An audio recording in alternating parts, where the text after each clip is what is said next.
Hi guys, good morning అండి. మనం సెల్‌ని by side plan చేస్తున్నాము. అది ఏంది, ఎందుకు అన్నది రీజన్ నేను మీకు క్లియర్‌గా ఎక్స్‌ప్లెయిన్ చేస్తాను. ఫస్ట్ ట్రేడ్‌నైతే ఎగ్జిక్యూట్ చేయడానికి రెడీగా ఉన్నాను. 57,100ని. రీజన్ వెరీ సింపుల్ అండి. ఏం లేదు. ఇక్కడ కంప్లీట్ సెల్లర్స్ అండ్ బయర్స్ ఉన్నారు. యాక్చువల్లీ నా ట్రేడ్ ప్లాన్ ప్రకారం ఇక్కడ నేను సెల్ సైడే ప్లాన్ చేస్తాను ఎప్పుడు కూడా. కాకపోతే నాకు మొమెంటమ్ ఎందుకో కొంచెం బయింగ్ సైడ్ ఆప్షన్ మా బిల్డ్ చేయలో దాంట్లో ఎక్కువ బయింగ్ సైడ్ ప్లాన్ బిల్డ్ అయింది.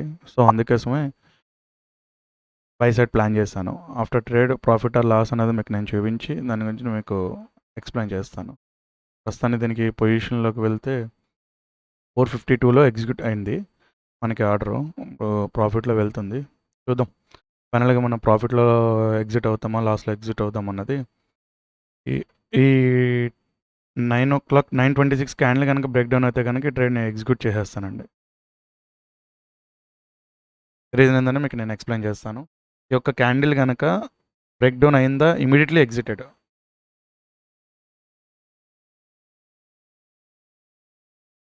ఈ క్యాండిల్ ఏదైతే ఉందో బ్రేక్ డౌన్ అవ్వగానే ఎగ్జిట్ అవుతా అని చెప్పాను. ఇది ఇక్కడ బ్రేక్ డౌన్ అవ్వగానే ఇమీడియట్లీ నేను ఎగ్జిట్ అయిపోయాను పొజిషన్లో.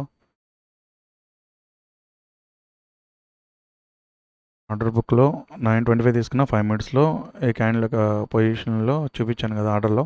9:30కి ఎగ్జిట్ అయిపోయాను 5 మినిట్స్లో. ఎందుకంటే నేను నా స్ట్రాటజీకి డిఫరెంట్గా తీసుకున్నాను. సో అందుకనే ఈ ట్రెండ్ ఎగ్జిక్యూట్ చేశాను. మళ్ళీ ఇంకొక పొజిషన్ కోసం ఈరోజు ట్రై చేస్తాను. ఎందుకంటే ఇది నేను యాక్చువల్గా నా స్ట్రాటజీ నేను ఫాలో అవ్వాల్సింది. ఆప్షన్ చైన్లో డేటా బిల్డ్ అయిన దాన్ని బట్టి నేను ఎగ్జిక్యూట్ చేశాను. సో ఇప్పుడు నేను ఏంటంటే నా ఎగ్జిక్యూట్ ప్లాన్ ప్రకారం సెల్ సైడ్ ఇంకో ట్రేడ్ ప్లాన్ కోసం ఐ విల్ ట్రై. ట్రేడ్ కనుక నాకు ఛాన్స్ ఉంటే ఎంట్రీ అవుతాను, లేదంటే కనుక ఈరోజు ట్రేడ్ క్లోజ్ చేసేస్తానండి, అంతే. ప్లాన్ చేస్తున్నానండి. నా సెటప్ దగ్గరికి వచ్చిన తర్వాత 57,100 మెయిన్ ప్లాన్ చేశాను. రీజన్ ఏం లేదు, వెరీ సింపుల్. సేమ్ నా సెటప్ ఏదైతే ఉందో దాని దగ్గర రాగానే నేను ట్రైన్ ఎగ్జిక్యూట్ చేశాను. మీకు నేను క్లియర్గా ఎక్స్ప్లెయిన్ చేస్తాను తర్వాత. మన ట్రేడ్ ఫైనల్లీ లాస్ట్లో క్లోజ్ అయిపోయిందండి. ఇదిగోండి ఇక్కడ చూడండి, 13,000. మెయిన్ రీజన్ ఏంటంటే first of all rule break చేశాను ఈరోజు. ఆ రూల్కి తగ్గట్టుగానే రిజల్ట్ ఇక్కడ కనిపిస్తుంది. 13,000 ఆల్మోస్ట్ 14,000 లాస్ అయింది. ఆర్డర్ బుక్లోకి వెళ్దాము. ఒకటి ఫస్ట్ ట్రేడ్ వచ్చి 9:25 తీసుకున్నాను. 57,100 పి సెల్ సైడ్. తర్వాత 15,000 సి బయింగ్ సైడ్లో ప్లాన్ చేశాను. తర్వాత 9:41కి 57,100 ప్రీ ఇన్ తీసుకున్నాను. ఇప్పుడు ఇక్కడ చూడండి, మీకు దీంట్లో తెలుస్తుంది టూ ట్రేడ్స్ ఏంటంటే నా సెటప్ ఒకటి బ్రేక్ చేశాను. ఇంకొకటి వచ్చి 2 ట్రేడ్స్ తీసుకున్నాను. సైకలాజికల్గా అప్సెట్ అయ్యి ట్రేడ్ ఫైనల్లీ లాస్లోనే అయ్యాను. క్విక్ 2 డెసిషన్స్ కూడా క్విక్గా తీసుకున్నాను. సో ఎప్పుడు నా క్విక్ డెసిషనే ఉంటుంది. బట్ ఆప్షన్ చైన్ అనేది కొంచెం నన్ను ఈరోజు ట్రాప్ చేసింది. So anyway no problem. నా పాయింట్స్ ఆఫ్ ఎన్ని పాయింట్స్ ఇవ్వాలో అన్ని పాయింట్స్లో బిల్లోనే ఇచ్చాను. 35 పాయింట్స్ ఇచ్చాను ఫైనల్లీ. 35 పాయింట్స్లో నాకు లాస్ 14,000 అయ్యింది. రీజన్ మీకు ఇప్పుడు క్లియర్గా ఎక్స్ప్లెయిన్ చేస్తాను చూడండి. ఎప్పుడు నా సెటప్ ప్లాన్ ఎలా ఉంటుందంటే, ఈ రోజు ఇప్పుడు ఫస్ట్ ట్రేడ్ ఇక్కడ ప్లాన్ చేశాను. ఇక్కడ నుంచి ఈ యొక్క క్యాండిల్ని చూసి దీన్ని బై సైడ్ సెటప్ ప్లాన్ చేశాను ఈ ఈ సెటప్తో. సో ఇక్కడ నా ఈ యొక్క క్యాండిల్ వచ్చి నా డెసిషన్ చేంజ్ చేసింది. లేకపోతే యాక్చువల్గా ఈ క్యాండిల్ ఫామ్ అవ్వగానే నిఫ్టీలో కూడా చూడండి, ఫస్ట్ క్యాండిల్ వాల్యూమ్ వచ్చి 5 మిలియన్ ఉంది. ఈ క్యాండిల్ వాల్యూమ్ వచ్చి ఫస్ట్ క్యాండిల్ 5 మిలియన్ ఇక్కడ కనిపిస్తుంది చూడండి. ఈ ప్లేస్లో పర్టికులర్గా మీకు ఇక్కడ వాల్యూమ్ అనేది ఇక్కడ కనిపిస్తుంది. దాంట్లో చూడండి, ఈ ప్లేస్లో వాల్యూమ్ 20 అని ఉంది కదా, అక్కడ ఈ యొక్క క్యాండిల్ వచ్చి చూసారా 5 మిలియన్ ఉంది, 5.38 మిలియన్. ఇది నా సెటప్ ప్లాన్ ప్రకారంలో నేను ఇమ్మీడియట్లీ నేను సెల్ సైడే ఉండాలి, కానీ ఈ క్యాండిల్ వచ్చి నన్ను డిస్టర్బ్ చేసింది. So just point of view option చైన్లో డేటా ఫామ్ అయ్యి ఈ క్యాండిల్, సో ఇది అప్ సైడ్ వెళ్ళి ఇక్కడ మిడిల్ ఆఫ్ ది వరకు వెళ్తుందన్న ఉద్దేశంతో ఇక్కడ వరకు ట్రేడ్ ప్లాన్ చేసుకున్నానండి. సో ఫైనల్లీ నా సెటపే గెలిచింది.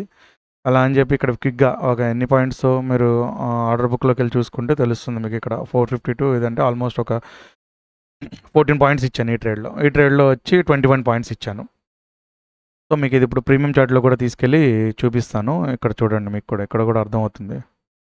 2 ఎంట్రీస్.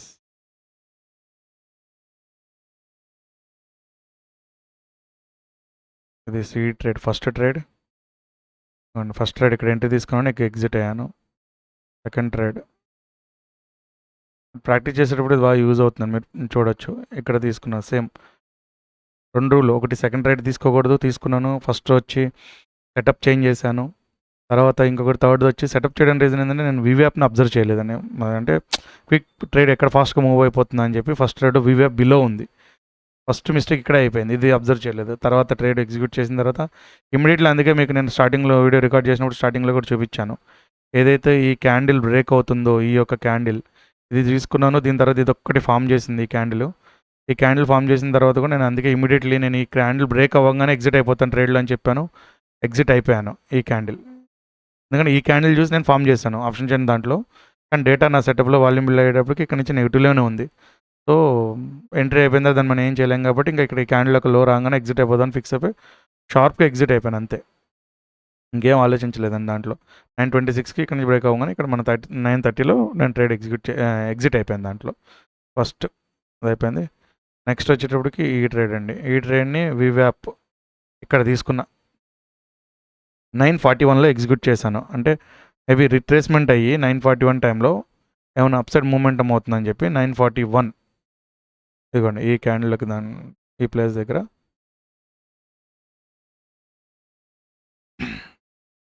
ఇక్కడ తీసుకున్నాను. 9:41లో తీసుకున్నాను. కానీ కొంచెం వెళ్ళింది, మళ్ళీ బ్రేక్అవుట్ చేసేసింది, ఇమీడియట్లీ ఎగ్జిట్ అయిపోయాను. సో ఇదేమన్నా కిందకి వచ్చి వీళ్ళని బ్రేక్అవుట్ అవుతుందేమో అని చెప్పని జస్ట్ ప్లాన్ ఎగ్జిక్యూట్ చేశాను. ఇమీడియట్లీ అంత క్విక్గా వెళ్ళదు. ఒక రిట్రేస్మెంట్ మళ్ళీ బ్యాక్ రావచ్చి మళ్ళీ పుష్ బ్యాక్ అయ్యి డబ్ల్యూ ప్యాటర్న్ క్రియేట్ చేస్తుంది అనుకున్నాను. కానీ ఇక్కడే క్రియేట్ చేసేసింది W pattern. It will be go up side.